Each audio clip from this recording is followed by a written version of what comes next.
Bonsoir à toutes et à tous, je suis ravi de vous retrouver pour cette nouvelle édition. Installez-vous confortablement, voici le sommaire. À quelques jours de la cérémonie des Césars, nous serons avec le responsable de la Fédération des cinémas français. Vous le verrez, cette industrie se porte plutôt bien après une période difficile due à la crise sanitaire. Nous débuterons le carême mercredi pendant une quarantaine de jours avant de célébrer Pâques. Nous serons avec l'abbé Christian Venard, il nous expliquera la symbolique de cet événement religieux.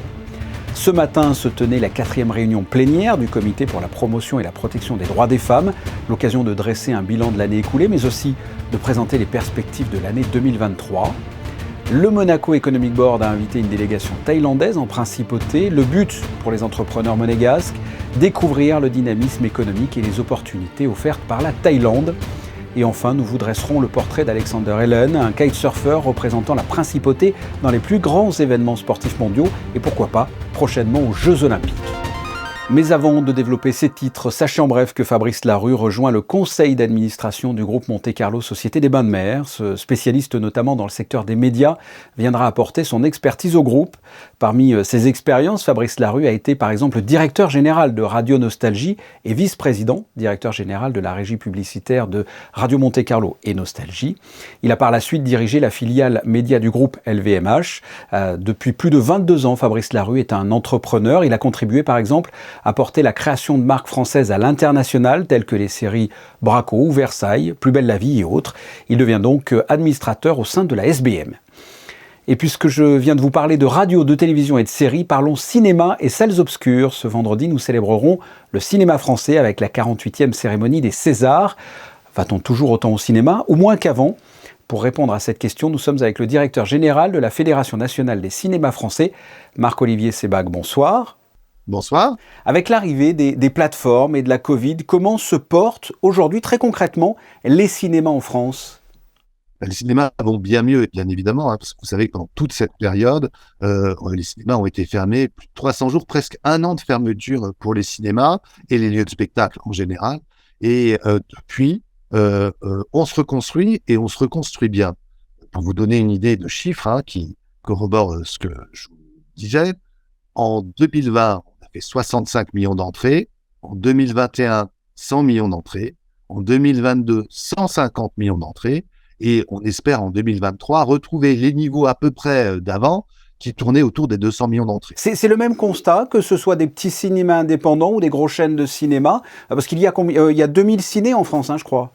Oui, c'est ça. Il y a 2000 cinémas, il y a 6000 écrans, 6000 salles dans ces 2000 cinémas.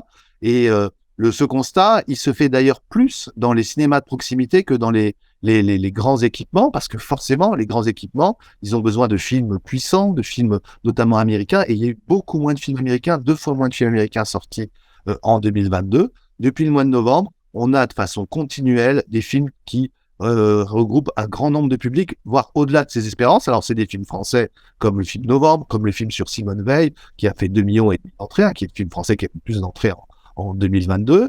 C'est des films à réessai, comme L'Innocent, comme La Conspiration du Caire, et Astérix, ça fait plus de 3 millions, on est à 3,5 millions d'entrées, et on a progressivement Babylone, a fait 1,5 million d'entrées. Donc, ces films qui sont taillés pour les grands équipements, ils arrivent maintenant, et les films à réessai, les films français, ils ont tous bien fonctionné en 2022, et les salles qui les diffusent ont eu beaucoup de spectateurs. La cérémonie des Césars aura lieu donc ce vendredi. Le cinéma français se porte bien, lui ? Ce qui est important pour le cinéma, que ce soit en production ou en exploitation en salle, c'est la diversité. C'est qu'on ait des films pour tout le monde. Des films à gros budget, des films, des comédies familiales, des comédies pour les adolescents, mais aussi des films à réessai et des films étrangers. L'important pour un genre culturel, une activité culturelle, c'est pas seulement d'aller une fois par an au cinéma, mais c'est d'y revenir. Les réseaux sociaux jouent un rôle dans l'affluence au cinéma. Je pense par exemple au déferlement sur Facebook et autres, avec le dernier Astérix, on en parlait de Guillaume Canet. Les gens s'étripent sur les réseaux pour donner leur avis sur le film. Probablement des gens qui l'ont pas tous vu d'ailleurs. Les réseaux peuvent faire et défaire un film. Alors les réseaux sociaux, c'est le meilleur comme le pire. Vous pouvez avoir effectivement un partage de la parole, un lieu de débat, une nouvelle agora électronique, et en même temps le déferlement de haine, de détestation ou de lieux communs, de banalité sur un film ou un autre. Et effectivement, les réseaux sociaux tout le monde en profite et tout le monde en est la victime dans le monde médiatique. Après, il y a des stratégies. Les entreprises de distribution, ce sont les distributeurs, éditeurs de films qui font la promotion des films, doivent aussi les utiliser pour faire la promotion de ces films-là. Et on espère que, au fur et à mesure, c'est les personnes les plus éclairées qui seront les leaders des réseaux sociaux, même si on préfère les médias traditionnels, parce que c'est là où on peut plus expliquer des choses plus complexes, plus fines que les 80 signes de Twitter. Quel est votre constat? Auparavant, les grands acteurs se refusaient de jouer sur les plateformes telles que Netflix ou Prime, et les mœurs se changent. Les plus grands s'y mettent. Je vois Stallone qui joue actuellement dans une série, Al Pacino aussi par exemple. Comment voyez-vous l'avenir du cinéma face à ces mastodontes que sont les plateformes? Les salles de cinéma, elles ne sont pas en concurrence avec les plateformes. En 2019, qui est une des meilleures années depuis 50 ans, puisqu'on a atteint 213 millions de spectateurs, Netflix avait déjà plus de 5 millions d'abonnés en France et beaucoup plus à l'étranger. Donc, on voit bien qu'on peut coexister avec ces nouveaux médias qui sont à la maison. Nous, on est dans un spectacle en dehors de chez soi. Les plateformes, elles concurrencent plutôt les chaînes de télévision. Je suis désolé de vous le dire, à Monaco comme ailleurs. Après, ce qui concurrence le plus tout le genre du cinéma, de l'audiovisuel, etc., c'est les réseaux sociaux. C'est le temps que les gens passent sur les réseaux sociaux à ne pas se divertir, à ne pas se cultiver, mais à bavarder. Ce à quoi nous tenons, c'est que les prix du cinéma, comme le Festival de Cannes par exemple, ou les Oscars, eh bien, ils reviennent aux films qui sortent en salle, aux films qui sont des films de cinéma. Dernière question, avec la pluralité des chaînes, les plateformes, les réseaux sociaux dont vous avez parlé, je vous pose la question, pourquoi faudrait-il aller encore au cinéma? Vous avez une carte blanche pour nous répondre et nous donner envie là, d'aller dans une grande salle. J'aurais qu'un mot pour le plaisir. Le plaisir d'être ensemble, le plaisir de voir un film inédit exclusivement au cinéma, le plaisir d'être surpris, de ne pas être dans l'algorithme, le plaisir de son choix personnel, le plaisir d'être en famille pour les films familiaux ou d'être ému ou de rire collectivement, de rire ensemble. Ben, c'est pour ça qu'on doit continuer à aller au cinéma et qu'on ira toujours au cinéma. Et bonne réponse. Nous étions avec le directeur général de la Fédération nationale des cinémas français, Marc-Olivier Sebag. Merci d'avoir répondu à mes questions. Merci à vous. Merci de votre invitation. Et puisque l'on parlait à l'instant de ces fameux réseaux sociaux où parfois on peut s'improviser critique de cinéma, sachez que Facebook et Instagram proposeront un abonnement pour avoir un compte vérifié et des services supplémentaires. Le tarif devrait être aux alentours de 11 € par mois.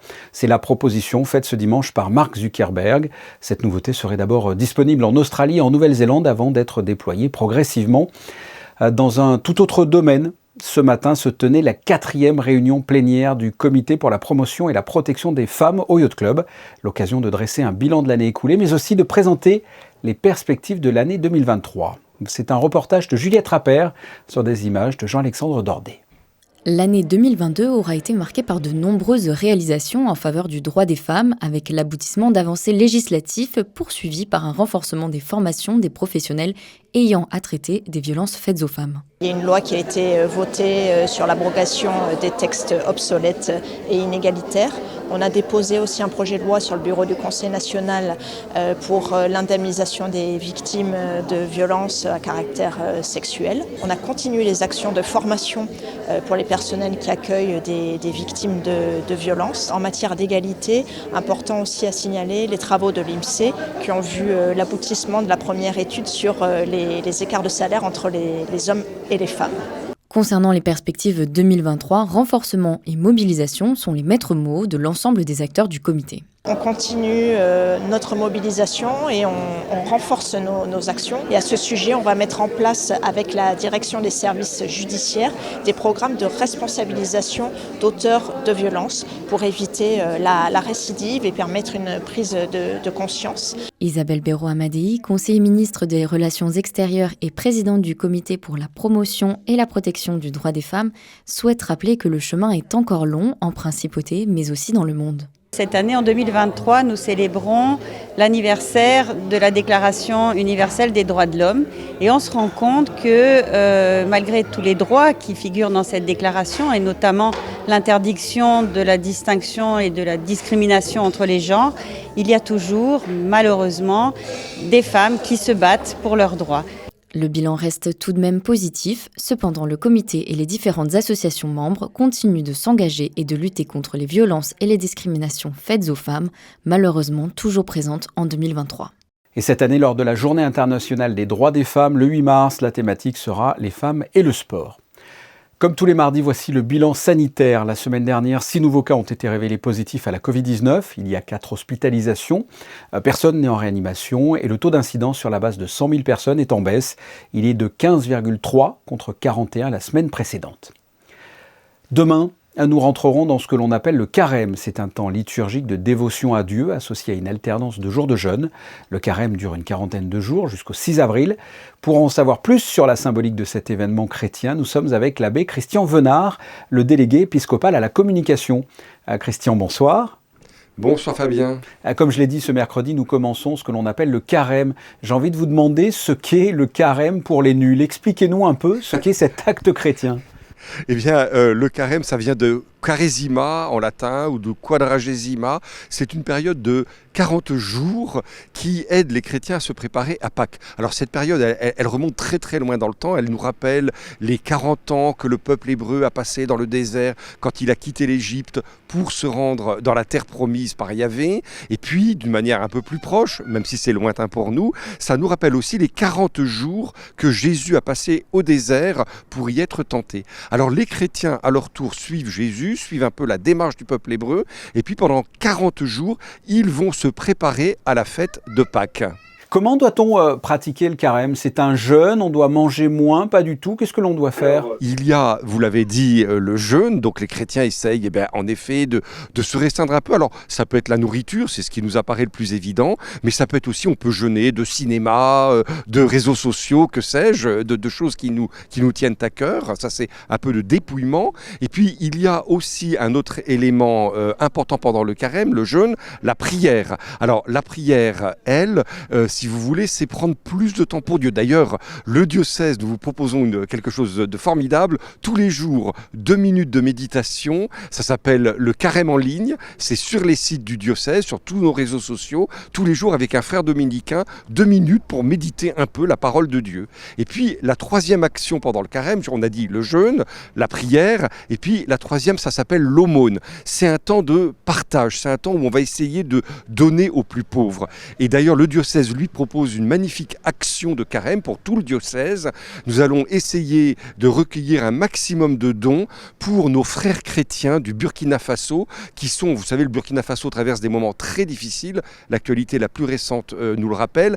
Et ces chrétiens sont persécutés par Al-Qaïda. Ils sont dans une poche dont ils peuvent difficilement sortir. Et on va essayer, à travers de l'aide à l'Église en détresse, qui est une ONG chrétienne, de leur apporter de l'aide. Quelle est la symbolique, parce que je veux bien manger moins, je veux bien faire des efforts, mais pourquoi au final ? On a tous conscience qu'il y a trop de choses qui nous surchargent dans notre vie, des choses matérielles, mais parfois même d'autres éléments plus intellectuels, que sais-je. Et le temps de carême, c'est un temps de désert. Se recentrer sur qui ? Pas sur nous-mêmes, c'est se recentrer sur le Christ. Et le Christ, on va le découvrir en particulier à travers sa parole, tout spécialement quand on va assister à la messe. C'est vraiment une période où ça peut être bon pour nous peut-être de retourner plus souvent à la messe, pas seulement le dimanche, mais peut-être parfois en semaine. On a beaucoup d'églises, on a beaucoup de chance à Monaco, peut-être pour aller retrouver le Seigneur à ce moment-là. C'est une période aussi, si vous voulez, où on essaye de revivre le sacrement de la confession, de la pénitence, c'est-à-dire vraiment se mettre en vérité devant Dieu et peut-être, même sûrement, aller lui demander pardon pour ce qui dans notre vie est ce qu'on appelle le péché, c'est-à-dire tous ces moments où nous ne sommes pas en droiture avec Dieu, nous ne sommes pas en justice avec les autres. Alors c'est un temps de prière, mais comment doit-on prier ? Qu'est-ce que ça change pour un chrétien qui a l'habitude de prier ? Ce sont des prières différentes ?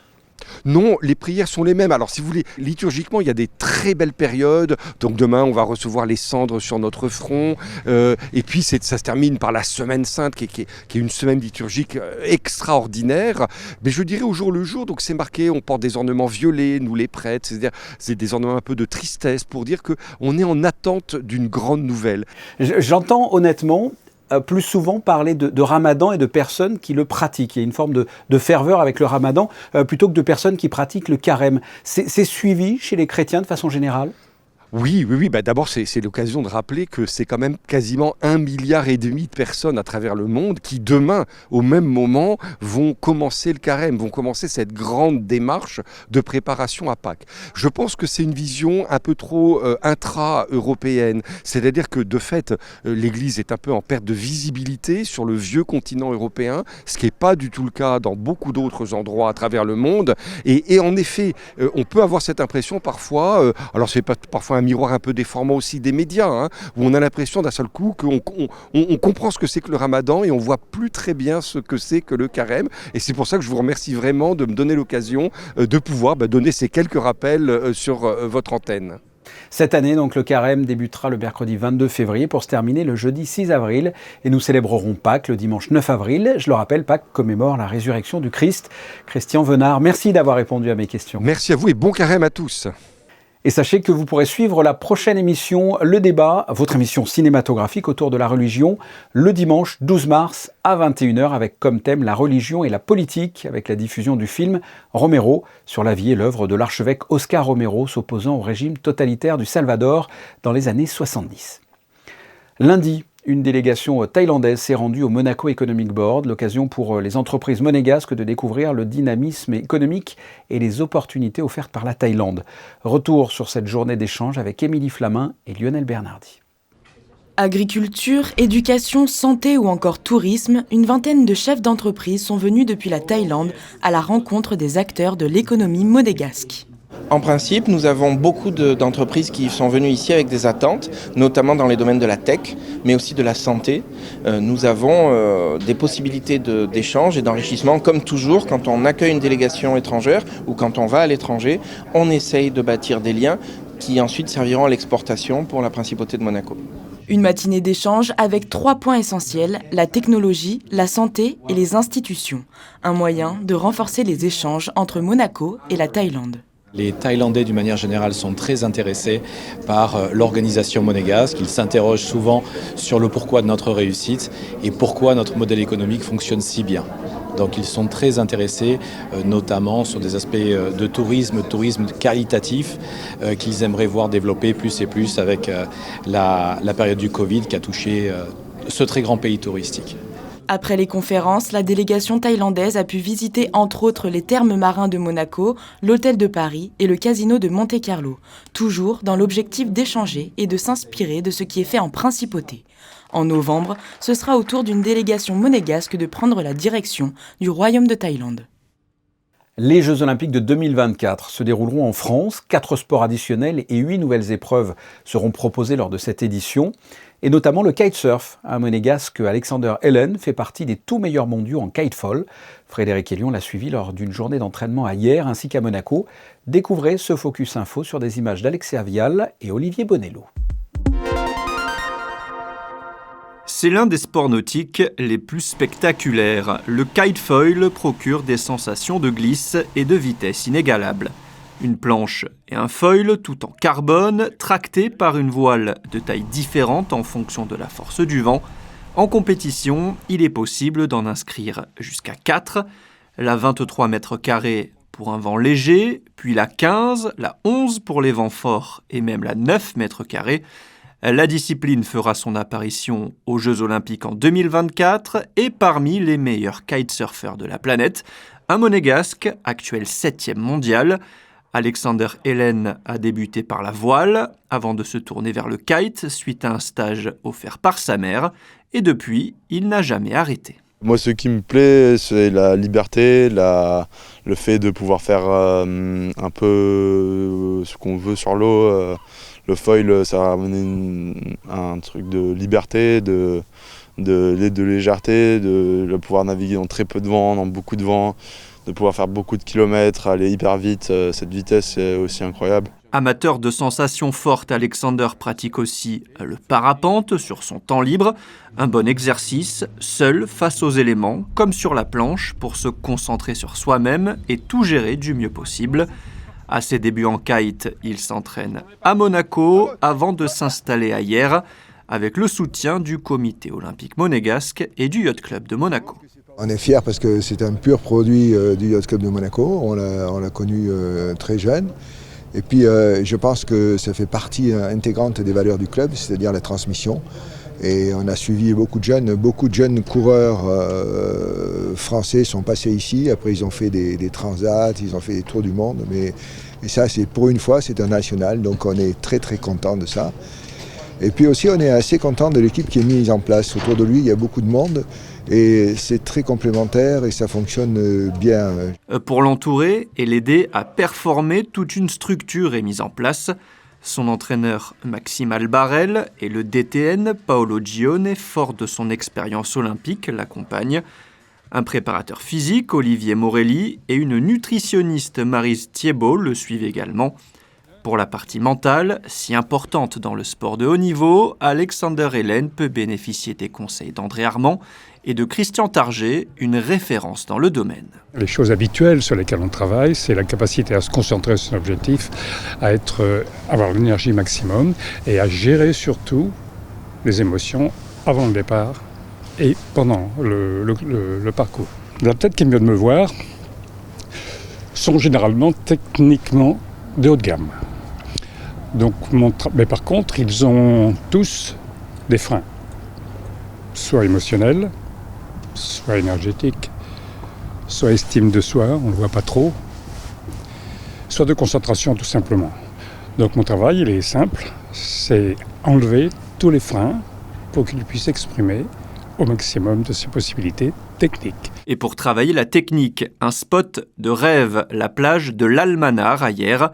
L'endroit est paradisiaque, mais offre surtout des conditions parfaites pour le kite. Alexander Hélène est sur l'eau tous les jours pour travailler ses gammes. L'entraînement consiste par un petit échauffement sur l'eau pendant 20 minutes où je suis assez libre. Après, dépendant de l'objectif de travail, si c'est de la vitesse, si c'est de la manœuvre, si c'est de la tactique, de la stratégie, des départs, enfin tous les trucs à travailler. On va faire des exercices types là-dessus qu'on va répéter plusieurs fois, changer, faire un autre exercice et toujours beaucoup de répétitions, quoi. Et généralement, on essaie d'avoir un thème ou 2 thèmes de travail par semaine. 5, 4, 3, 2, 1. Au programme de l'entraînement du jour, Maxime Albarel, le coach, a mouillé un parcours format olympique. Le vent est oscillant, des conditions intéressantes pour bosser la tactique sur l'eau. Alexander s'entraîne avec Roderick Pilch, un Néerlandais présent aussi sur le circuit mondial, idéal pour avoir un point de comparaison. Là, on est en pleine préparation hivernale, on est début février, donc la préparation d'Alex, c'est un grand laboratoire. Ça veut dire que l'idée, c'est de le forcer à chercher un peu différentes positions, chercher un peu la performance par différentes positions, le sortir de cette zone de confort où il est habitué et peut-être aller chercher par des positions différentes un peu plus de vitesse. Dans une régate, tu vas avoir des transitions obligatoires à faire parce que tu ne peux pas aller dans la direction du vent, il va falloir tirer des bords en fait, que ça soit dans la montée ou dans la descente, et donc il va falloir passer un moment du pied droit devant au pied gauche devant. Une transition en compétition est aussi une perte de temps. Donc il faut que ça soit parfaitement validé. Pour la partie physique, le Monégasque s'entraîne 6 jours sur 7 et alterne les séances cardio ou musculation. Une sortie vélo d'environ 3 heures est au programme une fois par semaine. Le bloc de préparation hivernale est primordial avant le début de saison. Les séances de muscu sont généralement un peu plus longues que les séances de cardio. Après, on essaie de travailler à peu près, quand on fait une séance cardio, à peu près 45 minutes, 1 heure le bloc complet de cardio. Et ensuite, généralement suivi les séances cardio par un petit bloc gainage pour être le plus rigide possible parce que sur la planche, c'est hyper important d'être très très rigide et gainé. Et après, les séances de musculation, c'est vraiment des séances entre 1h30, 1h15, 1h30, 2 heures. Reprise du circuit World Sailing fin mars pour Alexander avec une première course à Palma en Espagne avant une régate à domicile à Hyères en avril. Mais l'objectif ultime reste les Jeux Olympiques de 2024. Les Jeux, c'est un rêve ultime pour moi. Aussi de représenter Monaco aux Jeux, de sélectionner Monaco aux Jeux, c'est mon rêve. Et après, le plus gros rêve, c'est d'avoir une médaille, bien sûr. Après, j'essaie de tout faire pour et je vise pas que 2024, je vise 2028. Et pour atteindre son rêve, Alexander Hélène devra être performant au mois d'août aux Pays-Bas à l'occasion des sélections pour les Jeux Olympiques. À suivre, fera-t-il un temps à faire du kitesurf ou à rester chez soi demain? Voici la météo. Bonsoir Frédéric. Bonsoir Fabien, pas assez de vent pour faire du kite et un temps toujours maussade qui pourrait vous inciter à rester tranquillement au chaud à la maison si vous ne travaillez pas. De rares éclaircies sont attendues mais le ciel restera bien couvert du matin au soir. Les températures seront comprises entre 9 et 12 degrés mercredi 22 février. N'oubliez pas de souhaiter une bonne fête à toutes les Isabelle. Merci Frédéric. Les photos du jour sont consacrées à l'exposition actuellement visible à la collection de voitures du Prince de Monaco, située route de la Piscine. Cette expo rend hommage aux 75 ans de voitures de sport de la marque Porsche. Ce sont des photos de Manuel Vitali. C'est la fin de ce journal. On se retrouve mercredi 19h pour une nouvelle édition. Passez une excellente soirée, portez-vous bien et à demain.